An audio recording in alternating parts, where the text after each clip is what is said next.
Chapter 48. Warble is soon dreaming. The visions that come to him during his midday siesta are not pleasant ones, though. He dreams about returning home to the year 2013 in Oconomowoc, Wisconsin. He expects life, after the re-engineering he has done and will yet do, to be a paradise for enterprising entrepreneurs and other greedy guts capitalists, as people who just don't get it refer to Warble and his ilk. For some reason, though, in Warble's dream, it doesn't work out that way. Transported in his mind forward, or back, depending on how you look at it, to the time and place from whence they started out, something has gone seriously awry. The McGorkles are poor. Truth be told unvarnishedly, they are downright destitute. Warble and Mary are living in a hovel not much more elaborate or fancy than a ramshackle shack comprised of corrugated iron and cardboard stapled together, with wallpaper consisting of pictures torn out of magazines they had gotten from the library at its going-out-of-business giveaway before it was shuttered. As members of the lowest economic and social class, the poorest of the poor, Warble and Mary are owned by poor farmers who rent, lease, and sell low-income folks to the highest bidder. Mary is taken away from her home by her owner and sold to the government to take part in an experiment in human ethics being carried out in Get-Out-of-My-Way Bay. There she is placed in a giant 3.14 miles square terrarium and subjected to a battery of tests. Soundtrack note: Blister on the Moon by Taste. With the subjects first deprived of food, then not allowed to have any water, then exposed to extreme heat, then to bitter cold, etc., the scientists overseeing the experiment take meticulous notes to see what these unfortunates will do in order to obtain relief. After starving them or subjecting them to these other extreme hardships, they make available to them food, water, blankets to bundle up against the cold or whatever it is the person desires. But the subject is not really supposed to have them. The only way they can get these things is to steal them. How long will they hold out? When will they break? At what point do they go against their conscience and do something they consider to be wrong or immoral?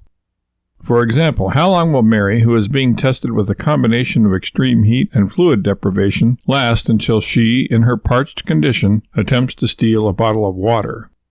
Warble is safe from such experiments because, for some reason, in his dream only, of course, he has been deemed null and void in the ethics and morals department. He actually scored 0 on his MQ, morality quotient, test, and somehow inexplicably received a negative reading on the EQ, ethics quotient, test. Thus, he is not experiment fodder and has never been used for such.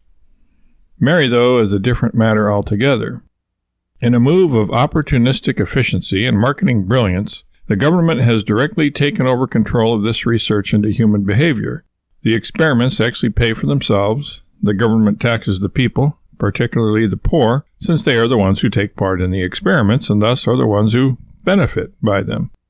Actually, the research not only pays for itself, but the powers that be have made them into a blockbuster money-making venture. The government is able to turn a profit on these experiments in 3 ways. First, they turn these into reality shows and broadcast them to the entire world on a pay-per-view basis. Second, the government sponsors gambling operations where people bet on who will give in to which temptation and win. Finally, sportsmen who have grown bored with hunting down mere beasts, most of which have gone extinct anyway, pay big bucks, to use the cute colloquial expression, to euthanize, to use the convenient euphemism, the subjects once they are about to give in to their temptation and attempt to steal something. For any of these sportsmen still saddled with the vestigial appendage of a conscience, they can salve or assuage their feelings of guilt by paying a sin tax, which goes to beautify the state-sponsored religious temples and produce yet more of the ubiquitous, educational, and uplifting government propaganda. Yes, unbeknownst to the participants, only those too poor to pay for the pay-per-view shows are selected as subjects, and so they don't know what fate awaits them. They are executed once they give in to temptation. In fact, just before they do so, in the spirit of preemptive strikes pioneered by Warble, they are killed to save the cost of the bread they would otherwise eat, water they would have drank, blankets they would have sullied or soiled, etc. In Warble's dream, he is watching the drama unfold on the TV screen at the local government satellite office. Spouses who are exempt from participation in the test as subjects are allowed to watch the experiments free as a kindness to them. It's hot enough to peel the hide off a Gila monster, and Mary is just about as dehydrated as a raisin in the South Yemen sun. As she staggers up to the vending machine in the center of the giant terrarium, Warble is watching her on the TV screen with bated breath. The vending machine gleaming in the sun and beckoning Mary closer with its inviting metallic blue hue bears a sign reading, "Notice, these bottles of cool, clear, refreshing water, which you can have by simply opening the door and grabbing one, are property of the government of these here United States of Pleonexia.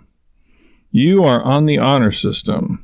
Nobody is here to monitor your actions, but you are not allowed, under any circumstances, to buy, borrow, steal, or purchase on credit any of this nice, cool, clear, refreshing, revivifying, rejuvenating, wonderfully tasty, and thirst-quenching water. If you do so, you will be branded a thief for all eternity. Not by us, because nobody's watching you, but by your own conscience, which will never give you a moment's rest. Have a nice day. If you survive it without water, that is, which is extremely unlikely. Signed, your benefactors, the government of these here United States of Pleonexia." Soundtrack note, "Cool Water" by the Sons of the Pioneers, and or Me First and the Gimme Gimmes.